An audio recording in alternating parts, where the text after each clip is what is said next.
আসসালামু আলাইকুম, সবাই কেমন আছেন? আজকে আপনাদের নিয়ে যাব অনেক সুন্দর একটি গ্রামে, বাঘা রাজশাহীতে।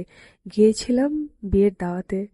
তোর পাশেই বয়ে চলা সুন্দর এক পদ্মা শাখা নদী। তো আমি একটু সময় করে ওইখানেও গিয়েছিলাম। নদীর পাড়ে মাছা বাঁধা, আর এখানে মানুষজনকে দেখলাম ম্যাক্সিমামই ভ্যান গাড়িতে করে চড়ে। তোমার তালে তালে আবার পাগল। বাঘপুর গালে জুতা মারো তালে তালে বাঘ। জান্নাতুল বাকিয়া চলে যাচ্ছেন, আমি এখন তাকে ফলো করব। আর এগুলা হচ্ছে খেসারি। এই নদীর পাড়ে এক দুইজন বসা ছিল, ওনাদেরকে জিজ্ঞেস করেছি।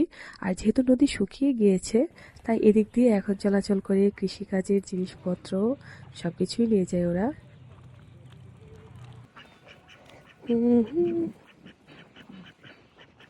একটা ছিল শীতের সময় দুপুর, বাট রোদ খুবই মিষ্টি লাগছিল। নদীর হালকা ঠান্ডা বাতাস, পানির শব্দ আর নীরবতা সবকিছু মিলে খুবই ভালো লাগছিল। নদী শুকিয়ে যাওয়ার কারণে ওরা মাছ দিয়ে একটা রাস্তা করেছেন। আমরাও ওই রাস্তা পার হয়ে ওপারে গেলাম। High Babu.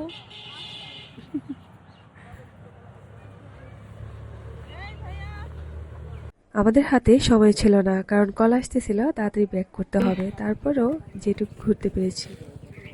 বাট এটা তোলা যাবে না, এটা তুললে মার খাবো। আর কেন তুলবো?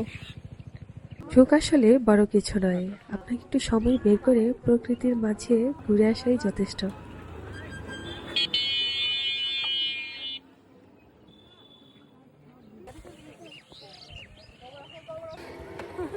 আমরা এখন ভ্যান গাড়ি উঠলাম, 12-13টা জায়গা ভ্যানে উঠে যাচ্ছি। হাঁটতে হাঁটতে অনেক দূর চলে আসছিলাম, ভ্যান জানো ঘুরতে আসছিলাম বিয়ে বাড়িতে।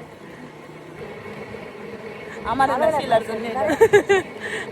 নীলা খেজুরের রসের হাড়ি রাখা। সবাই ভালো থাকবেন, ভালো লাগলে লাইক, কমেন্ট, সাবস্ক্রাইব, ফলো দিয়ে পাশে থাকবেন।